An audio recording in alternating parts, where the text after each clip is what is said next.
حي على الفلاح.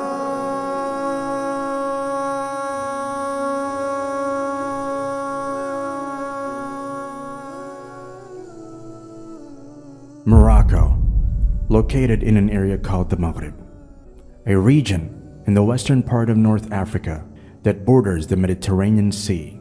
The original inhabitants of Morocco were the Berber people. Tribal Berbers lived according to the rules of their tribal leaders, and the rules of one tribe could be far removed from the rules of another tribe. Because of this lack of unification of authority, Morocco was constantly invaded during the early stages of its development. The first attackers were the Phoenicians. They claimed a number of coastal settlements with great success, but were later conquered in return by the Carthaginians in the 2nd century BC. The Carthaginians became the target of an extensive Roman campaign, and soon all their strongholds in the area were captured and converted. But with the arrival of Islam in 681 AD, Morocco developed independent states that kept powerful invaders at bay. And Islam had a significant impact on the culture of the region as well. Although some local traditions and values were often incorporated into the religion, Islam had a unifying influence in the government, the culture, the architecture, and the economy.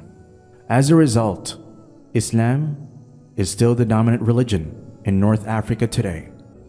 This cannot be unconnected with the civilization and technological advancements that Islam came with, including mathematics, numerals and algebra, astronomy, medicine, and geography that flourished in the region. Man was already roaming along the Atlantic shoreline as far back as 800,000 BC, as is evidenced by artifacts unearthed in Casablanca. Towards 5000 BC, settlers from the Near East coexisted and intermixed with the indigenous inhabitants of Morocco. These newcomers were the ancestors of the Berbers. Their numbers further increased through Mediterranean relations around 1600 BC during the Bronze Age.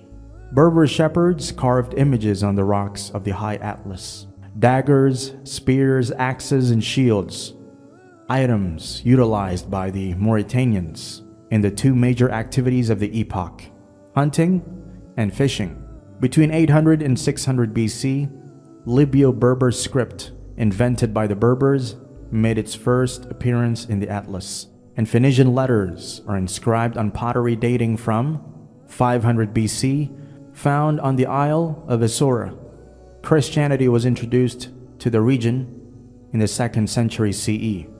By the end of the 4th century, the Romanized areas had been Christianized, and inroads had been made among the Berber tribes, who sometimes converted en masse. Schismatic and heretical movements also developed, usually as forms of political protest. The area had a substantial Jewish population as well. In the 4th century BC, the birth of the Greeks called the Western Libyans Mauritians, a name which the inhabitants of present-day and Western still apply to themselves. Juba II, who ruled from 25 BC to 23 CE, was made king by Augustus and resided in Volubilis. He set up a manufactory for the production of purple dye in the island of Mogador, just off Azora, and sent his navy to take the Canary Islands. In 42 CE, the armies of Rome took control of Morocco, which they divided into two provinces. Tingitain in the west became increasingly important both in terms of agriculture and trade thanks to their building of roads. Tingis, Tangier, Lixus, Volubilis, and Benassa developed. The Romans continued to exert influence in the south until 285 and in the north until 429, when it was overrun by the Vandals. It seems that from 533, Byzantine and then Visigoth fleets occupied Ceuta and Issora, but little remains as a record of this. By the 7th century, the Muslims were in full expansion.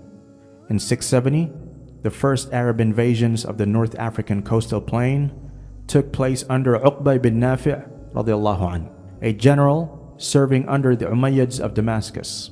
He swept with his army into what is now Morocco in the year 683 and called the area Maghrib al-Aqsa, or the Far West.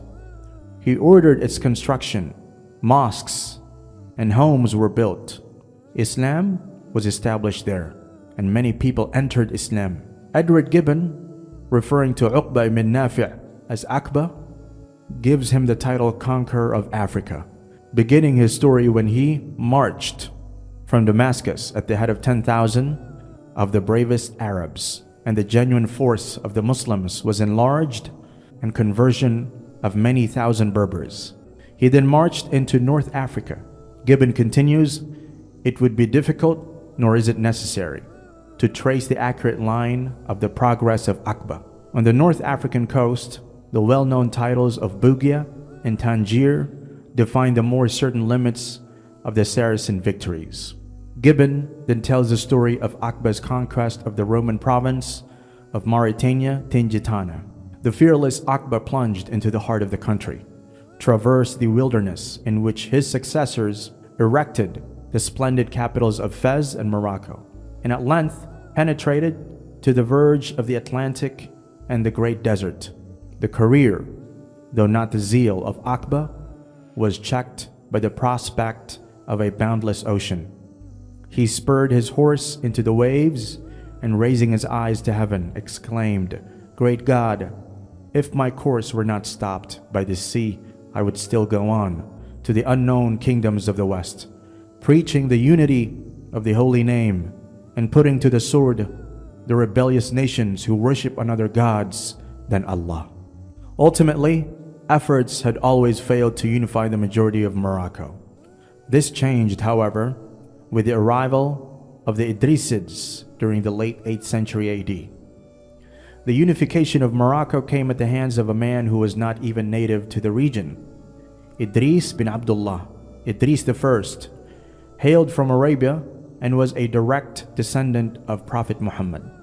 Idris was the great-grandchild of Hassan, who was the son of Fatima and Ali, and grandson of the Prophet Muhammad ﷺ. His paternal half-brothers Muhammad al-Nafs al-Zakiya and Ibrahim had been slain by the Abbasids during an abortive rebellion. His brother Yahya rose in revolt in Daylam, but was forced to surrender. He was persecuted by Caliph Harun al-Rashid thereafter, and repeatedly imprisoned. Idris himself had participated along with Yahya in another Aylid surprising in 786 under Al-Hussein ibn Ali al-Abid. After the revolt's defeat at the Battle of Fakh, he escaped and remained in hiding before moving to Egypt. Assisted by the local head of the caliphal postal system, Wadi, he managed to leave Egypt and reach the Maghrib. In 789, he arrived in Tangier before going to Walil, the site of the Roman volubilis.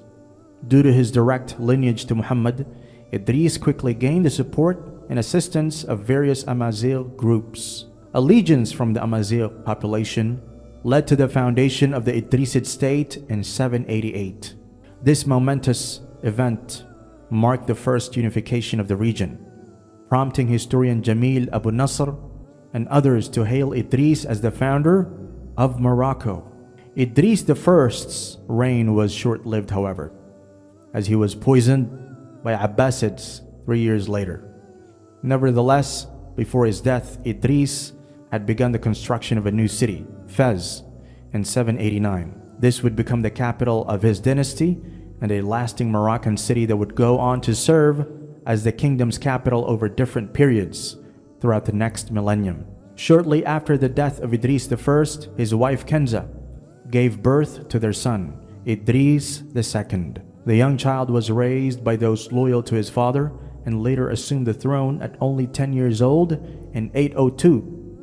Following in the footsteps of his father's legacy, in 809, Idris II began to expand Fez. As Idris II continued to govern his empire, the territory of the Idrisid state grew further, stretching from Sus in southern Morocco to Oran and present-day western Algeria. This expansion consolidated most of the modern-day Morocco.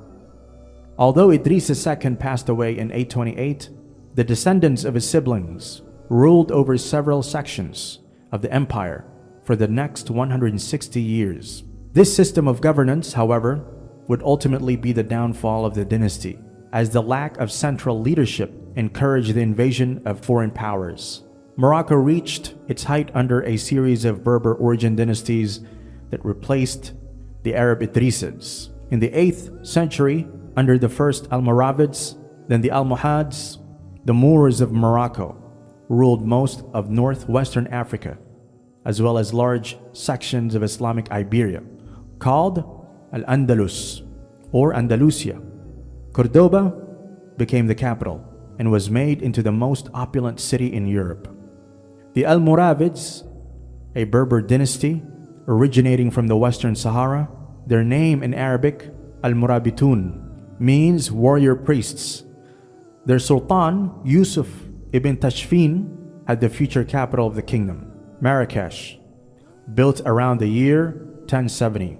During the reign of Yusuf, public orders was maintained. The trade routes were secure, and the Castilians were so effectively kept in awe that they did not venture to make raids into Andalusia. Neither at first did the government raise illegal taxes, and that fact, coupled with general tranquility, secured public welfare. A high level of prosperity indeed was attained. Bread was cheap, and vegetables could be obtained for next to nothing. The provinces of Al-Maghrib, as well as those of Spain, had been seriously affected by wars and revolutions. Their cities had been repeatedly plundered. Their agricultural population had been greatly reduced by enslavement and starvation. The ulama had a great influence in the court, while on the other hand, the free thinkers, who had been patronized by the petty rulers, were discouraged by the Almoravids. Thus, despite the discontent of some, such as the poets who thrived in the courts of the princes, the people as a whole were not dissatisfied. Yusuf ibn Tashfin governed his people for 40 years and lived 97 years. From 1009 to 1106, he lived a temperate, hardy life, and the popular songs of Algeria still exalt his fame. His dominions embraced an area 10 times greater than that of the Western Caliphate during the era of its greatest prosperity. Every Friday his name was repeated for the homage and the prayers of the devout from the pulpits of 300,000 mosques. According to Ibn al-Athir, the Amir of the Muslims, Yusuf ibn Tashfin was virtuous in his conduct, upright and just. He liked learned and pious men, treated them with honor, and appointed them to act as magistrates in his states. He always let himself be guided by the counsels in acts of clemency, and the forgiveness of offenses he took great pleasure. At his death, Yusuf left his dominions to his son Ali. Ali's rule was a disaster, which eventually led to the collapse of the Almoravid dynasty and its replacement by that of the Almohads. Marrakesh still played a leading role, and here we can mention one great Almohad accomplishment in the city, its legendary hospital, also called the Bimaristan of Amir al-Mu'minin al-Mansur Abu Yusuf. Al-Mansur ruled Morocco from 1184 until his death in 1199. Almohad rule lasted a century until the Marinids managed to seize domestic power, while the Almohad rulers were focused on fighting against the Christian Reconquista in Iberia. Although the Marinids and their related successors in the Wattasid dynasty did not seem to make strong religious claims to legitimize their political rule, their ascendancy was marked by persistent resistance from Maliki-influenced Sufi groups, such as followers of Muhammad al-Jazuli, who were dissatisfied with Almohad fundamentalism and its stifling of alternative visions of Islam. By 1554, the Saadian dynasty, influenced by Sufism and reacting against the Almohads, took control of Morocco. They renewed the Idrisid lineage of descent from Hassan ibn Ali and the Prophet Muhammad sallallahu alaihi wasallam, providing them with a claim to religious legitimacy that the Almohad dynasty did not have. Ahmad al-Mansur managed to bring stability to the country during his dynasty. As a result, the country flourished between 1579 and 1603 as Jews and Moors from Spain settled in Morocco. They each brought with them their culture and art, and in the end gave Morocco much of the culture which is still present today. Conflict between the Spanish and Portuguese in the early 15th century left the Portuguese in control of the port of Ceuta in 1415. In 1578, however, the Moroccans rose against the Portuguese and regained control of that port. This was the start of a nationwide battle that resulted in Moroccans reclaiming almost all the coastal towns that were under Portugal's rule by 1700s. In 1904, Morocco was divided between France and Spain, with France receiving the larger portion. In 1911, Germany sent a gunboat to the French-owned coastline of Morocco with the goal of claiming some of it for themselves. Fortunately, war was averted when the French made an agreement with Germany whereby the French would keep control of Morocco while they allowed the Germans concessions elsewhere. In 1950, the Sultan of Morocco requested that Morocco become an independent country. Their initial request was declined. In 1957, Sultan Muhammad became king. This opened the way for independence, and it wasn't long afterwards that Spain relinquished the majority of its holdings in Morocco. Today, 99% of Muslims in Morocco are Sunni, predominantly of the Sunni Maliki madhab or school of thought, while remaining 1% adhere to other sects.